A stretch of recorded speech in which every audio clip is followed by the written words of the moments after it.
ओम अज्ञानतिमिरान्धस्य ज्ञानाञ्जनशलाकया चक्षुरुन्मीलितं येन तस्मै श्रीगुरुवे नमः। जय श्री कृष्ण चैतन्य प्रभु नित्यानंद श्री अद्वैत गदाधर श्रीवास आदि गौर भक्त वृंद। हरे कृष्ण कृष्ण कृष्ण हरे हरे, हरे राम राम राम हरे हरे।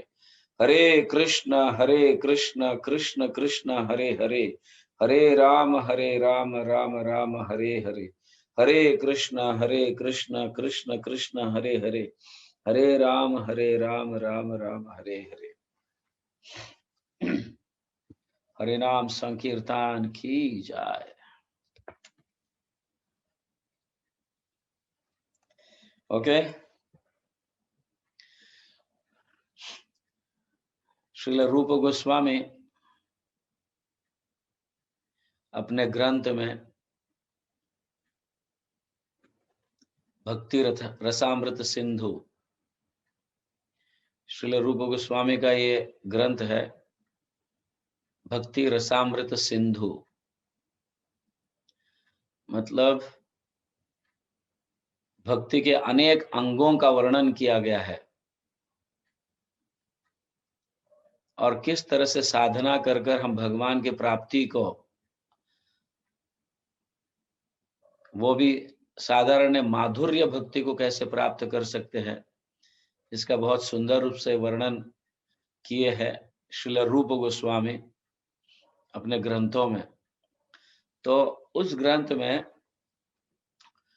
भक्ति के 64 अंगों का वर्णन श्रील रूप गोस्वामी करते हैं।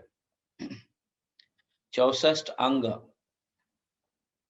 भक्ति के 64 अंगों का वर्णन वो करते हैं और उनमें से इन 64 अंग मतलब ये साधना के अंग है। तो वहां पे श्रील रूप गोस्वामी लिखते हैं सकल साधना श्रेष्ठ ए पंचेर अंग। तो भक्ति सिद्धांत सरस्वती ठाकुर महाराज, सॉरी रूप गोस्वामी ने, भक्ति सिद्धांत सरस्वती ठाकुर महाराज जो है वो बताते हैं कि 64 अंगों में से 5 अंग बहुत महत्वपूर्ण है। सकल साधना श्रेष्ठ यही पंच अंग, सभी साधनाओं के अंगों में से 64 अंगों में से 5 अंग श्रेष्ठ है। यही पंच अंग कृष्ण प्रेम जन्माए एर अल्प संग। इन 5 अंगों का थोड़ा भी संग करते हैं या थोड़ा भी इसे अपनाते हैं तो कृष्ण प्रेम जन्माए, मतलब हृदय के अंदर कृष्ण का प्रेम जागृत हो जाता है। और सभी हमारे आचार्यगण इन 5 अंगों का भी और अन्य सारे अंगों का अभ्यास करने के उपरांत वो ये निष्कर्ष तक पहुंचते हैं कि इन 5 अंग में से भी श्रेष्ठ है नाम संकीर्तन। इन 5 अंगों से भी श्रेष्ठ है नाम संकीर्तन। और वो 5 अंग कौन से है?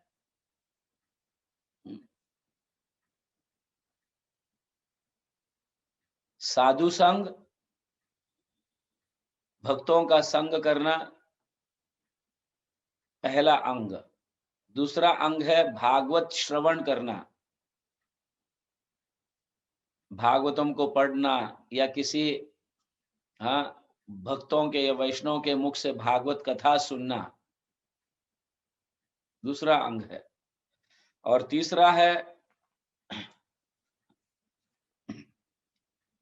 नाम संकीर्तन। ऑफ कोर्स नाम संकीर्तन पहला आता है, but I want to take it little last. मथुरावास, धाम में निवास करना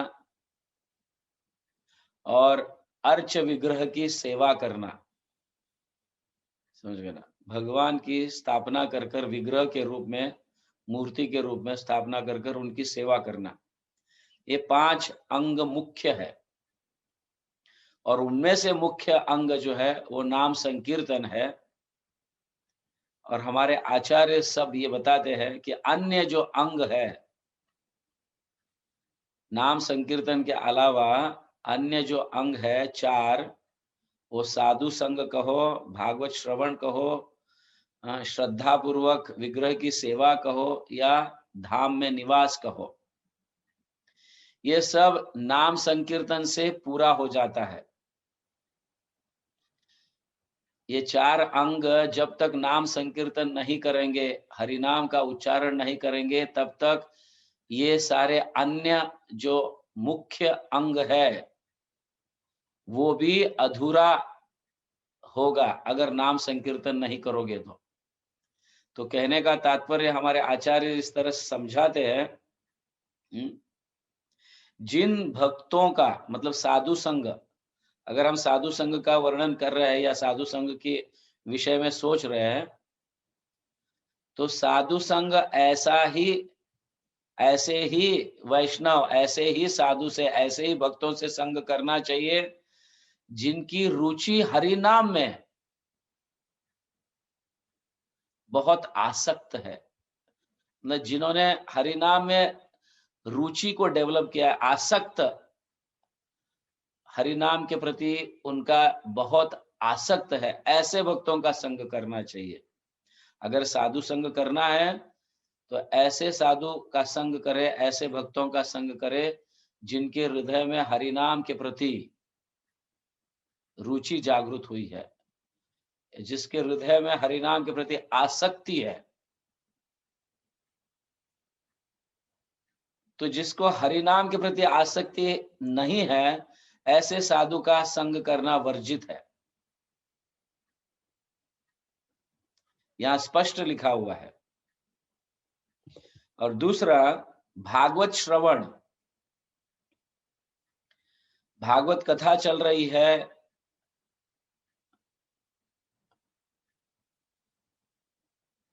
या कहीं ऐसा भागवतम के विषय में चर्चा हो रही है या भागवत पढ़ रहे हैं, तो वहां पे ऐसा लिखा गया है कि बार बार हरि नाम के विषय में या हरि नाम के महत्व को भागवतम में समझा गया, ऐसा ही भागवत के टीका पढ़ना चाहिए, ऐसे ही कथाकार से भागवत सुनना चाहिए जो हरिनाम के महिमा को समझाता है। आदि लीला, मध्य लीला और अंत्य लीला, मतलब या फिर कहा गया ऐसा इस तरह से, शुरुआत में हरिनाम से शुरुआत होती है, बीच बीच में कथा में हरिनाम की महिमा गाई जाती है और अंत्य भी हरिनाम से कथा अंत होता है। तो हरिनाम भागवत कथा में भी, भागवत कथा तभी परिपूर्ण हो जाएगी जब वहां पे हरिनाम के गुणगान गाए जाएंगे उस कथा में।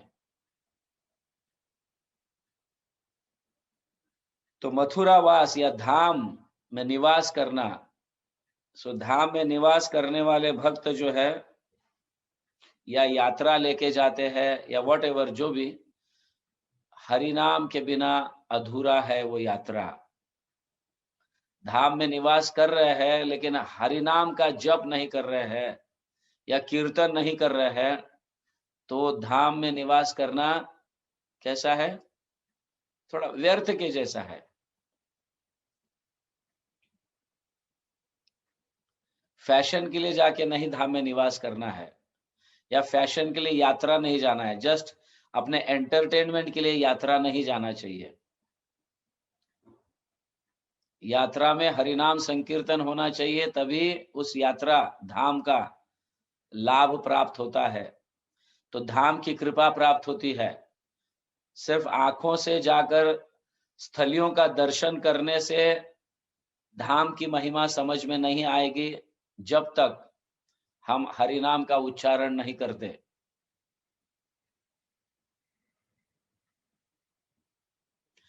और श्रद्धा पूर्वक अर्च विग्रह की सेवा करते समय भी सतत मुख में हरिनाम होना चाहिए, यहाँ कहा गया है। अन्यथा ये 5 अंग जो है, नाम संकीर्तन, साधु संग, भागवत श्रवण, मथुरा निवास और अर्च विग्रह की सेवा, नाम संकीर्तन के बिना अधूरे है। ऑफ कोर्स नाम संकीर्तन मतलब नाम संकीर्तन, भगवान के नाम का जोर से उच्चारण, ये स्पष्ट है। इसलिए नाम संकीर्तन को पहला रखा गया है।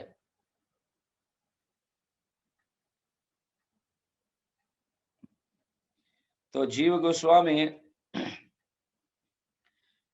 वो कहते हैं नाम संकीर्तन ही केवल सर्वोत्तम साधन है। सर्वोत्तम साधन, अगर अन्य साधन जो 5 अंग है, साधना के जो मुख्य 5 अंग है, इसमें से कभी कभी हम बिजी हो जाते हैं तो सारे अंग पूर्ण नहीं कर पाते या सारे अंगों को अपना नहीं पाते, मगर सिर्फ एक अंग को, अगर नाम संकीर्तन के अंग को अपनाने से भी कृष्ण प्रेम प्राप्त हो सकता है या होता है। इतना महत्वपूर्ण है नाम संकीर्तन।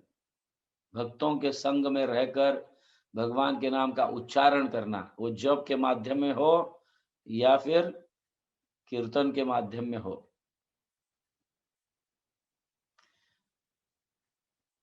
तो हम कभी कभी अर्च विग्रह की सेवा नहीं कर सकते हैं तो भी कोई प्रॉब्लम नहीं। धाम भी अगर नहीं जा सकते हैं तो भी कोई प्रॉब्लम नहीं, बट नाम संकीर्तन होना चाहिए। जो जहां पे नाम संकीर्तन है वहां पे धाम भी प्रकट होता है, भगवान का निवास भी, मतलब भगवान का वास वहां पे होता है, भगवान वहां पे प्रकट हो जाते हैं। यत्र तिष्ठन्ति नारद, तत्र तिष्ठन्ति नारद यत्र गायन्ति मद भक्त। मेरे भक्त जहां पे मेरे नामों का उच्चारण करते हैं, कीर्तन करते हैं, वहां मैं तत्काल उपस्थित हो जाता हूं। तो जहां पे भगवान उपस्थित हुए वहां पे धाम भी है, भगवान उपस्थित हुए विग्रह भी है। और निश्चित रूप से नाम संकीर्तन मतलब साधु का संग है ही, भगवान के गुणगान गाए जा रहे हैं, समझ रहे? तो नाम संकीर्तन परिपूर्ण है। तो यहाँ कहा गया भगवत प्रेम प्राप्ति हेतु कृष्ण के पवित्र नाम का जप प्रमुख साधन है। कृष्ण प्रेम प्राप्त करना है तो हरिनाम संकीर्तन ये प्रमुख साधन है, मुख्य साधन है। ओके, सकल साधना श्रेष्ठ यही पंच अंग, कृष्ण प्रेम जन्मा यही पंचेर अल्प संग, तार मध्य सर्वश्रेष्ठ नाम संकीर्तन। इन 5 अंगों में भी नाम संकीर्तन सर्वश्रेष्ठ है, ऐसे यहाँ गुणगान गाए गए हैं। रूप गोस्वामी समझाते हैं और जीव गोस्वामी और अन्य आचार्य इनके टीका में इसका महत्व कितना है ये समझाते हैं।